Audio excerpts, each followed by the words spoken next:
Delhi blast जांच मामले में अब ईडी की एंट्री हो गई है। बड़ी जानकारी आपको दे दे, अल फलाह यूनिवर्सिटी के ओखला कार्यालय पर ईडी की रेड हुई है। हरियाणा के फरीदाबाद स्थित ओखला दफ्तर पर ईडी की रेड पड़ी है। मामले में अधिक जानकारी मिलने की प्रतीक्षा की जा रही है। तो अब ईडी की भी एंट्री हो गई है दिल्ली ब्लास्ट मामले में। प्रवर्तन निदेशालय इस पूरे मामले की जांच में जुट गया है। विशाल हमारे साथ हमारे सहयोगी बने हुए हैं। विशाल, ईडी की एंट्री हो चुकी है दिल्ली ब्लास्ट मामले में। रंजना, बिल्कुल देखिए, जो दिल्ली आतंकी हमला था 10 नवंबर की शाम को लाल किले के पास जिस कार में विस्फोट किया गया, उस गाड़ी का जो चालक था उमर, वो उसी अल फलाह यूनिवर्सिटी में बतौर असिस्टेंट प्रोफेसर काम करता था, जिसमें अब जो है रेड चल रही है।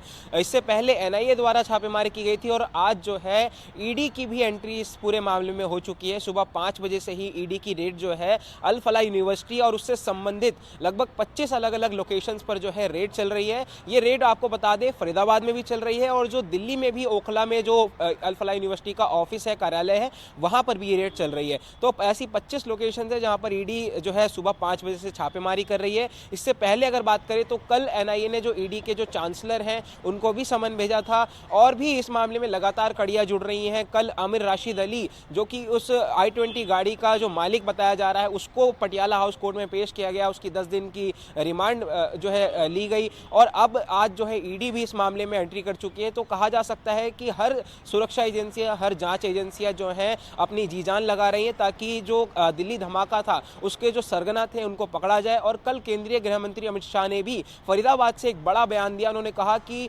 दिल्ली आतंकी हमले के आरोपी जो है अगर पाताल में भी छुपे होंगे उनको भी पकड़कर लाया जाएगा। तो कह सकते हैं कि सरकार पूरी तरह से यहाँ पर एक्टिव मोड में है ताकि जो आरोपी हैं दिल्ली आतंकी हमले को, उनको धर दबोचा जाए। बिल्कुल, ये जो अल फलाह यूनिवर्सिटी का ओखला कार्यालय है विशाल, इसमें क्या गड़बड़ियां पाई गई हैं या क्या शक की सुई इस पूरे कार्यालय पर घूम रही है जो ईडी इस मामले की जांच में लग गई है?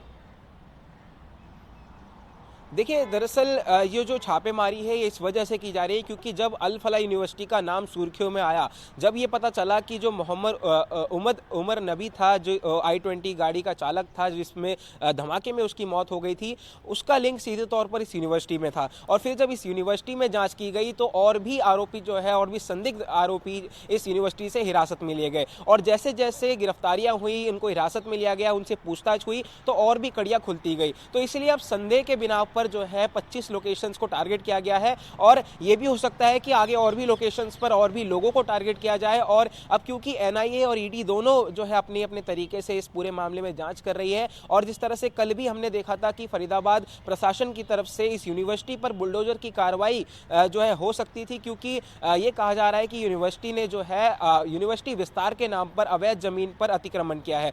तो इसलिए वो भी अब जो है संदेह का निशाना बना हुआ है और जिस तरह से आज ईडी की रेड चल रही है और उम्मीद जताई जा रही है कि रेड में कुछ बड़ा खुलासा भी हो सकता है। बिल्कुल, रेड में कुछ बड़ा खुलासा भी हो सकता है। अभी मामले में ज़्यादा जानकारी नहीं दी जा रही है, कुछ इंपॉर्टेंट पॉइंट्स के लिए थोड़ा वेट और करना पड़ेगा।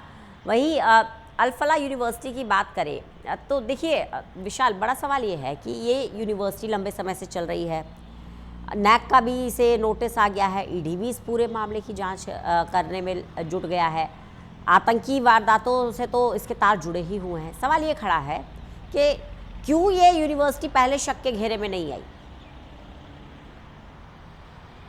देखिए, क्योंकि जिस तरह से जो दिल्ली में धमाका हुआ उसके बाद ही इस यूनिवर्सिटी को शक के दायरे में लाया गया क्योंकि जो कड़ियाँ थीं वो उस धमाके से सीधे तौर पर इस यूनिवर्सिटी से जुड़ी पाई गई और जब उसके बाद छानबीन हुई और भी इसमें जो सोर्सेज निकले, कई सारे सूत्रधार जो हैं इस यूनिवर्सिटी में जो बैठे हुए, जो हम कह सकते हैं चांसलर हो या फिर दूसरे विभाग के प्रोफेसर हों, कई स्टूडेंट्स भी जो है शक के दायरे में लाए गए, कई सारे स्टाफ को शक के दायरे में लाया गया। एनआईए जो है काफ़ी जी जान से मेहनत कर रही है और जांच कर रही है और अब ईडी भी जिस तरह से इस पूरे मामले में घुस चुकी है तो ये कहा जा सकता है कि अगर ना केवल अल फलाह यूनिवर्सिटी बल्कि इससे संबंधित, इस धमाके से संबंधित और भी कोई अगर यूनिवर्सिटी, कोई कॉलेज जो है इस पूरे गिरोह में, इस वाइट कॉलर मॉड्यूल नेटवर्क के गिरोह में शामिल होगा तो उसको भी धर दबोचा जाएगा।